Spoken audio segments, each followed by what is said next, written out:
Hello दोस्तों, स्वागत है आप सबका एक बार फिर से चैनल में। यहाँ पर आप लोग देख रहे होंगे कि यूएसए फेसिंग बैंक्रप्सी।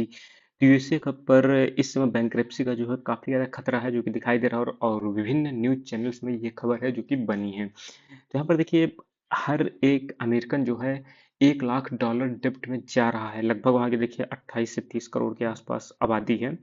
उन सब पर आप देखिए, एक अमेरिकन पर $1 लाख, अगर इसे आप भारतीय रुपये में कन्वर्ट करेंगे तो 1 लाख में आप पहले तो इस समय लगभग 85-86 में तो देखिए रुपये चल रहा है, तो लगभग 85-86 लाख रुपए एक व्यक्ति पर है जो कि यहाँ पर डेप्ट में ही, यानी उन पर लोन है। अगर देखा जाए यूएसए का पूरा लोन उनका देखा जाए, तो यहाँ पर ये खबर आखिर क्यों महत्वपूर्ण है और क्या इससे क्या सच में यूएसए जो है बैंक्रप्सी की ओर जा सकता है, तो हम यहाँ पर देखेंगे। तो यहाँ पर देखिए, डोनाल्ड ट्रंप का जो सेकंड टर्म स्टार्ट होने वाला है जनवरी से, तो उससे पहले ही काफ़ी ज़्यादा डेप्ट क्राइसिस है, जो डेट क्राइसिस में इस समय अमेरिका है फंसता हुआ दिखाई दे रहा है।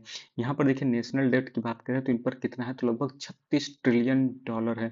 जितनी भारत की इकोनॉमी नहीं, उससे ज़्यादा तो भाई साहब इन पर कर्ज हो गया है, समझिए आप। और यहाँ पर देखिए, $36 ट्रिलियन का कर्ज तो है ही। उसके बाद अगर डेब्ट टू जीडीपी रेशियो देखें, यदि 100 रुपए क्या कहते हैं इनकी जीडीपी है, तो 200, यानी जितने इनकी कमाई है उससे लगभग 200%, यानी उसका 200% अधिक यहाँ पर इनके पास जो है इस समय डेट हो गया है। तो ये काफ़ी ज़्यादा समस्या की खबर है उनके लिए, क्योंकि वो अगर 100 रुपये कमा रहे हैं तो 200 रुपये तो उनके ऊपर लोन चढ़ा हुआ है, तो ये काफ़ी ज़्यादा समस्या है। यहाँ पर अमेरिकन डेट की बात करें तो देखिए, 5.7 ट्रिलियन से लेकर $23.2 ट्रिलियन है, जो कि 2020 तक था। लेकिन बीच में कोविड-19 आया, जिसके बाद हुआ क्या कि इसमें 16 ट्रिलियन और ज़्यादा चढ़ गया कुछ ही सालों में, जिसके कारण से आप देखिए लगभग इनका कितना हो गया डेट, तो लगभग ये $36 ट्रिलियन के आसपास है जो कि पहुंच गया है। वर्तमान की बात करें तो इनके पास डेट टू जीडीपी रेशियो कितना है, 125% है। लेकिन ये आने वाले सालों में, एक दो सालों में लगभग 200% है, जो पहुंचने की उम्मीद है। जैसी नीतियां डोनाल्ड ट्रंप की रहने वाली हैं, उसको आप देखेंगे तो 100% इनकी 200% है, जो कि रेशियो है पहुंच जाएगा।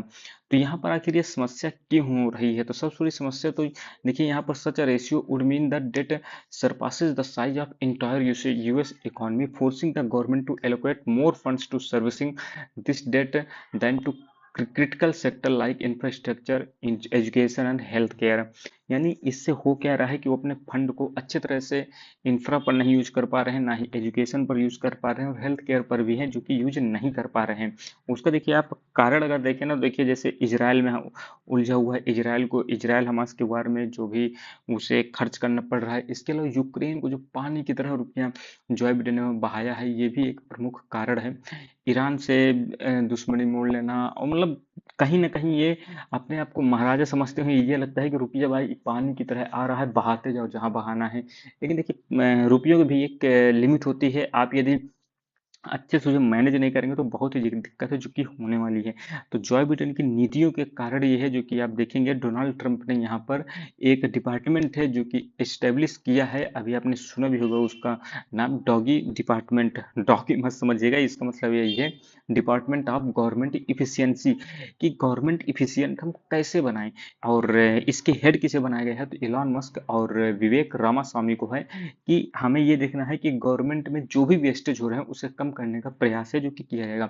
और डोनाल्ड ट्रंप ने कई चुनावी रैलियों में सीधा कहा था कि मैं यूक्रेन को एक चवन्नी नहीं दूंगा। उन्होंने सीधा यही शब्द प्रयोग किए थे कि रशिया यूक्रेन के बारे में हमें नहीं पढ़ना, हमें अपनी इकोनॉमी देखिए, मेक अमेरिका ग्रेट अगेन, और किसी देश से हमें कोई मतलब नहीं। इजराइल हमास का वार है, उसे भी कह रहे हैं मैं डायरेक्ट ही समाप्त करवा दूंगा।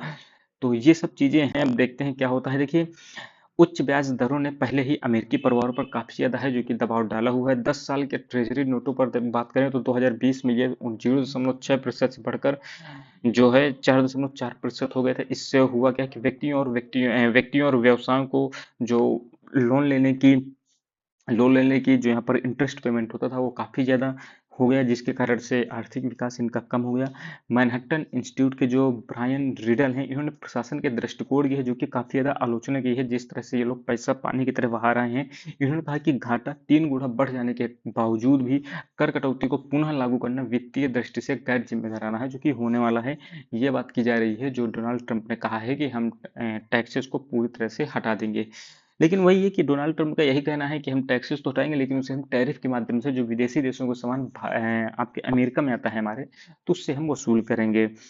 लेकिन यहाँ फिर भी इतना आसान भी नहीं होगा। विदेशी देशों पर आप टैरिफ लगाएंगे तो भाई साहब वो भी बिल्कुल तुम्हारे माथे नहीं बैठे। यदि उनको आप नुकसान पहुंचाएंगे तो कहीं ना कहीं आपको भी नुकसान होगा, क्योंकि जब आप टैरिफ बढ़ाएंगे विदेशी देशों पर तो आपके यहाँ भी सामान भैया महंगा हो जाएगा।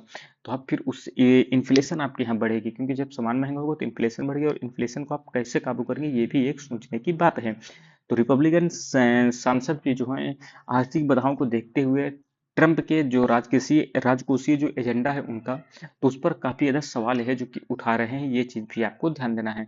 यहाँ पर बहुत सारी समस्याएं राजनीतिक चीजें हो गई और भविष्य का दृष्टिकोण भी है काफी ज्यादा समस्यावादी है। लेकिन वही है, ट्रंप की टीम जो है इस पर काफी आशावादी बनी हुई है।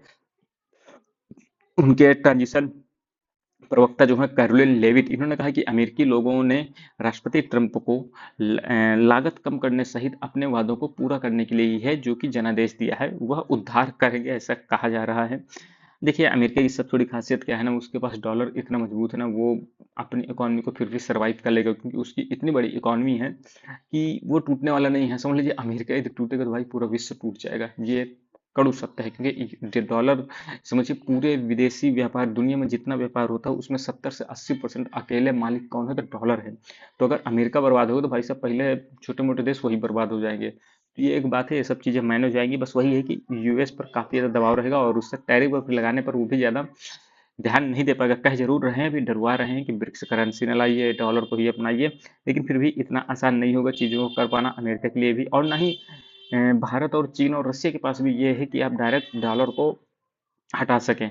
मिलजुल कर काम करेंगे तभी देश चल पाएगा। भाई ग्लोबलाइज दुनिया में आज के समय में बड़ा ही मुश्किल है कि आप एक दूसरे के बिना सपोर्ट के चल सके, ये भी आपको समझना है। और वर्तमान में देखिए 27 नवंबर 2024 से के एज ऑफ नाउ की बात करें तो यहाँ पर यूएस जीडीपी कितनी है, तो 29.35 ट्रिलियन डॉलर की है। ये चीज आपको ध्यान देना है। तो ये इंपॉर्टेंट चीज है, उम्मीद है आपको पसंद आई होगी। बाकी आपका क्या इस पर कहना है कि क्या इसका असर विदेशी देशों पर भी पड़ेगा या नहीं पड़ेगा, और यूएस डॉलर की आप क्या मानते हैं कि भारत को इसके इतर भी चीजें देखनी चाहिए या हमें यूएस डॉलर को ही अपनाकर चलना चाहिए जिस हिसाब से मजबूत है। तो ये इंपॉर्टेंट वीडियो थी, उम्मीद है आपको पसंद आएगी। बाकी आपके क्या इस पर विचार है जरूर रखिएगा। मिलते हैं अगली वीडियो में, तब तक धन्यवाद।